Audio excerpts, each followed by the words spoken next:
आज हम सभी लोग शिवरात्रि के पावन पर्व को मनाते हैं और कई लोग पूछते हैं कि शिवरात्रि क्यों मनाई जाती है। वेदों में हम पढ़ते हैं तो पता चलता है कि शिवरात्रि का क्या महत्व है। जब सृष्टि की रचना भी नहीं हुई थी तब क्षीर सागर में सबसे पहले भगवान नारायण प्रकट हुए और नारायण की नाभि में से कमल निकला और कमल के ऊपर ब्रह्मा जी प्रकट हुए। ब्रह्मा जी कहते हैं मैं बड़ा हूं और विष्णु भगवान कहते हैं कि मैं बड़ा हूं। दोनों आपस में बातें करने लगे। पता नहीं चल रहा है कि कौन बड़ा, क्योंकि विष्णु भगवान पहले आए हैं। तब कहते हैं आकाशवाणी हुई कि तुम दोनों में से कौन बड़ा है और कौन पूजनीय है, तुम्हारी परीक्षा ली जाएगी। और उसके लिए कहते हैं कि वहां एक ज्योतिर्लिंग प्रकट हुआ, विशाल अनंत था। कहा जो इस प्रकाश पुंज विशाल शिवलिंग का पता लगा के आएगा दोनों में से, वही बड़ा है और वही पूजनीय होगा। तो ब्रह्मा जी और विष्णु भगवान दोनों गए। चलते चलते थक गए पर उसका कोई अंत नहीं मिला। वो ज्योति पुंज, वह प्रकाश पुंज, वह शिवलिंग अपार था, अनंत था। विष्णु भगवान तो वापिस आ गए, लेकिन ब्रह्मा जी आगे बढ़ते चले गए और वहां पर एक केतकी का फूल मिला और केतकी के फूल से ब्रह्मा जी ने कहा कि हे केतकी के फूल, तुम मेरे लिए झूठ बोल देना कि मैंने इस शिवलिंग का, इस ज्योतिर्लिंग जो है, इसका मैंने अंत पा लिया। तो केतकी का फूल बोलता है कि ठीक है, मैं झूठ बोल दूंगा। जब वापस आए तो शंकर भगवान वहां प्रकट हो गए और पूछने लगे कि किसने इस ज्योतिर्लिंग का अंत पाया। तो ब्रह्मा जी कहने लगे कि ये देखिए प्रभु, केतकी का फूल आपको बताएगा कि मैंने इसका अंत पा लिया।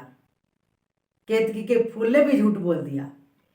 तो शंकर भगवान ने उस केतकी के फूल को श्राप दे दिया कि तुमने झूठ का साथ दिया, इसलिए तुम्हें कभी किसी पूजा में नहीं लिया जाएगा। और भगवान शंकर जी ने, शिव ने ब्रह्मा जी से कह दिया कि तुम्हारी कहीं भी पूजा नहीं होगी।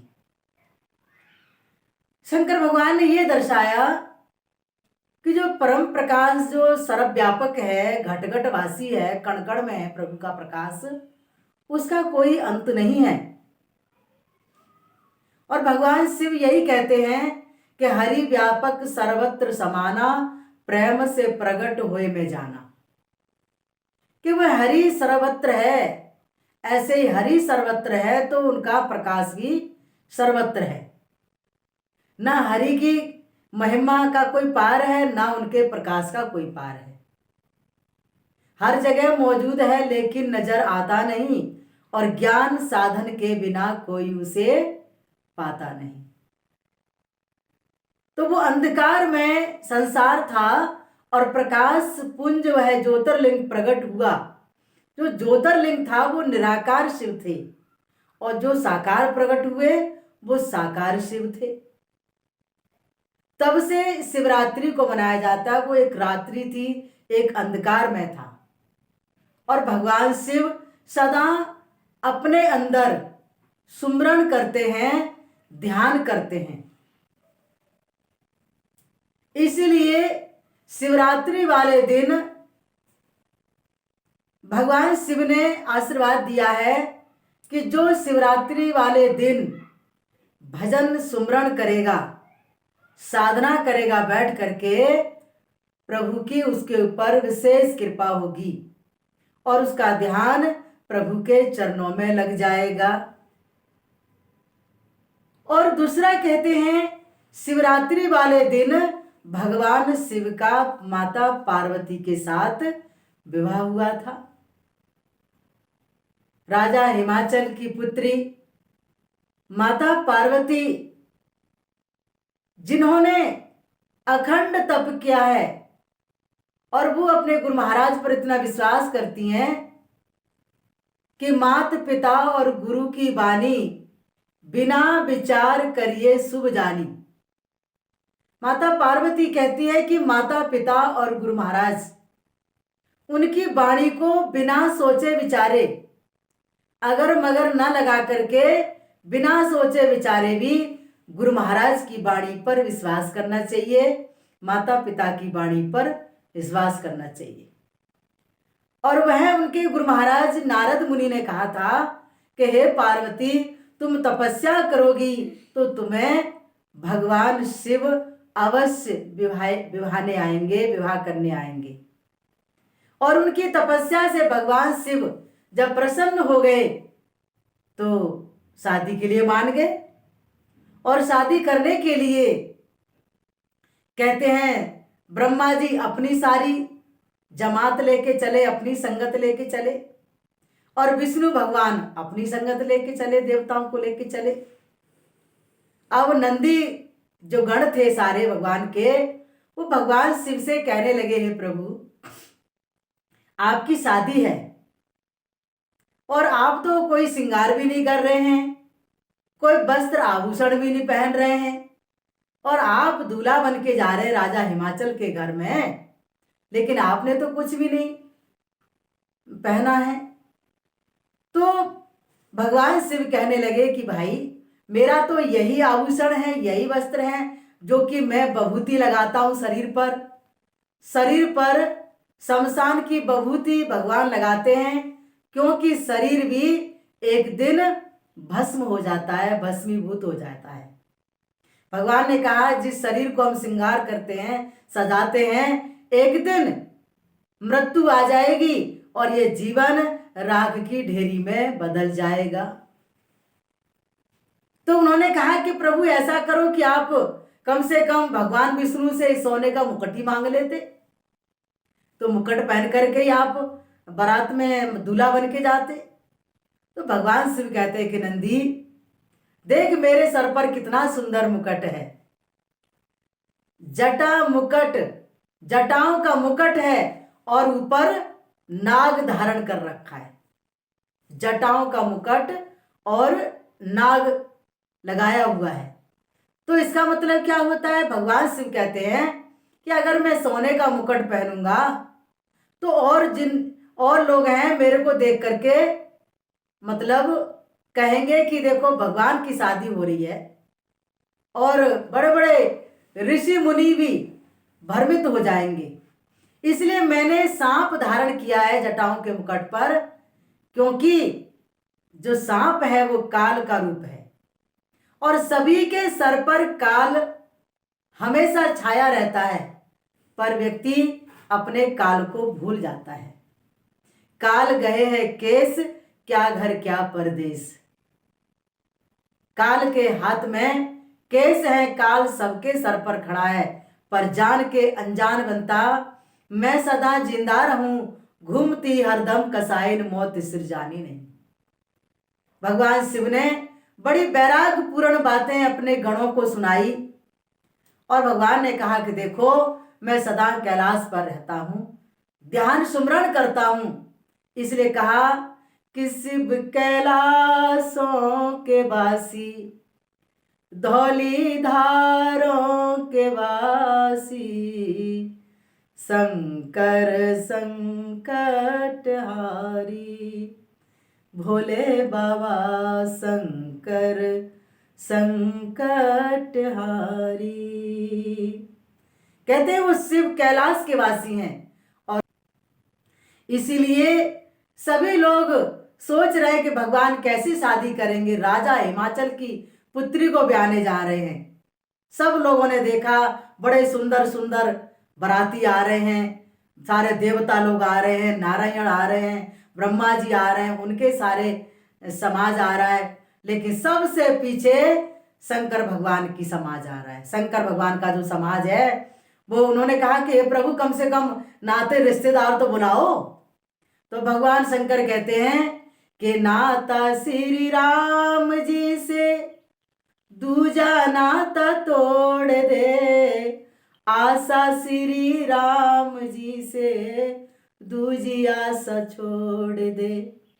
कहा मेरा नाता केवल श्री राम से है और मेरा किसी से कोई नाता नहीं है। मेरा जो आस है केवल प्रभु राम की है और कोई आस नहीं है। और मैं भगवान से कुछ नहीं मांगता हूं, भक्ति दान मोह दीजिए गुरुदेवन के देव, और नहीं कछु चाहिए निस्दिन चरणन सेव। भगवान कहते हैं कि मुझे और कुछ नहीं चाहिए, मुझे केवल भक्ति चाहिए। भगवान से भक्ति मांगते हैं भोलेनाथ। सबको जो मांगता है वही देते हैं, पर अपने लिए क्या मांगते हैं? भक्ति। इसीलिए जो भक्ति को चाहते हैं वो भक्ति ही देते हैं। इसलिए कहते हैं भगवान शिव सबका कल्याण करने वाले हैं।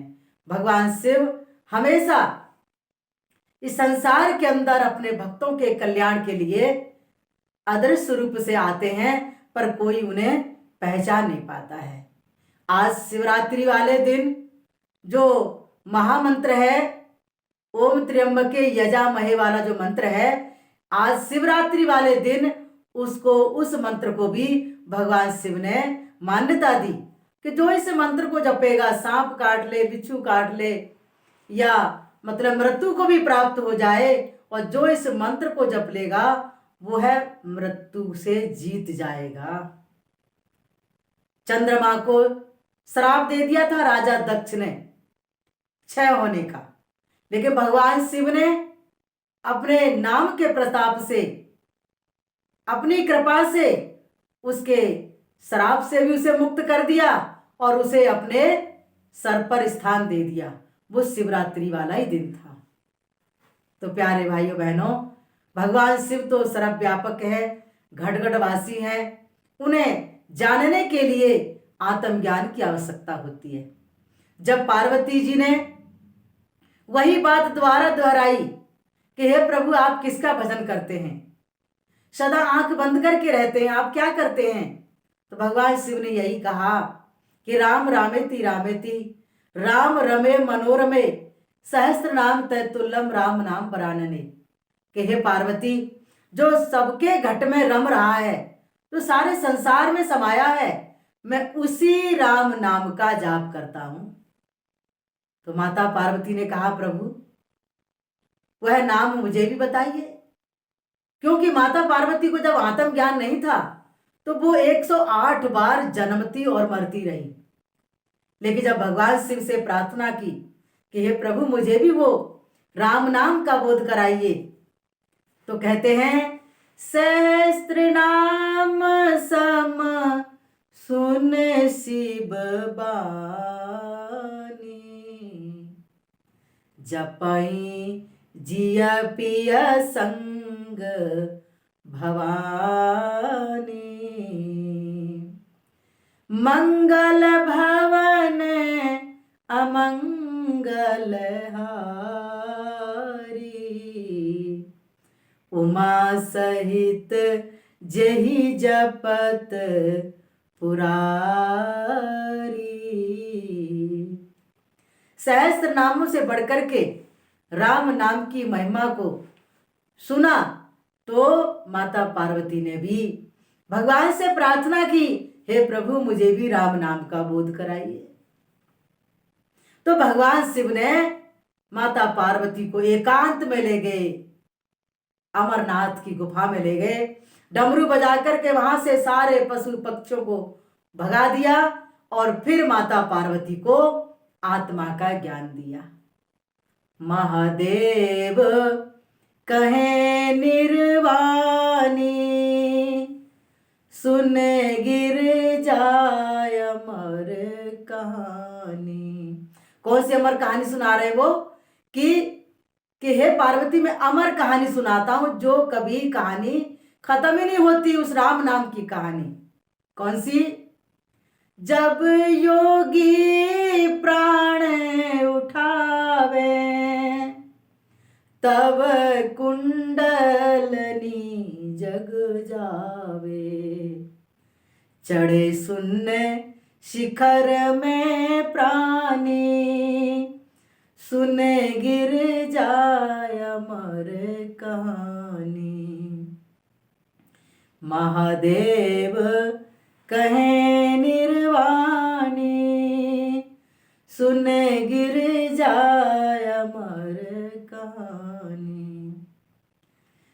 जब जीव कलेवर माही, फिर काल आए फिर जाई।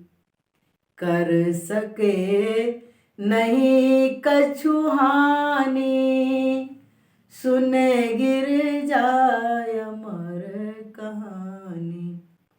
ये भजन संत ब्रह्मानंद जी का है कि भगवान शिव ने माता पार्वती को आत्मा का ज्ञान दिया, नाम का सुमरण बताया कि श्वासों के अंदर सुमरण कैसे किया जाता है।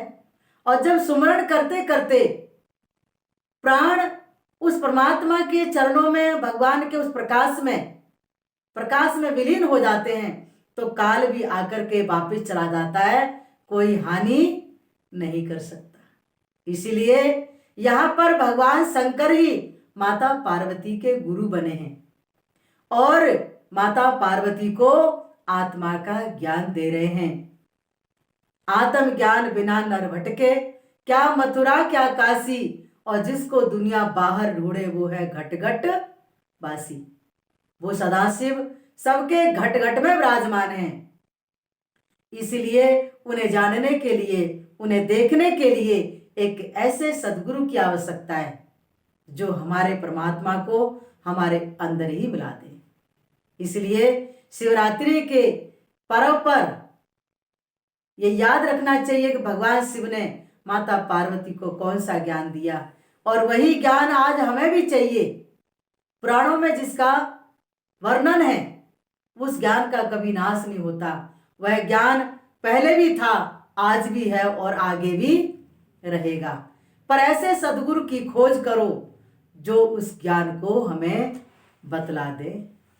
इसलिए परमात्मा का ज्ञान जान करके साधना करना चाहिए शिवरात्रि वाले दिन। ये नहीं है कि शिवरात्रि है भांग धतूरा खा करके नशे में धुत हो जाते लोग, भगवान की नकल करते हैं। भगवान ने भांग पी थी, धतूरा खाया था तो हम भी नशा करेंगे, नहीं। भगवान ने नशा नाम का किया था। सुल्फा दारू भंग का, उतरे नशा प्रभात, नाम खुमारी नानका चढ़े रहे दिन रात। तो नाम का नशा करो, भगवान की भक्ति का नशा करो, जो कभी भी उतरने वाला नहीं है।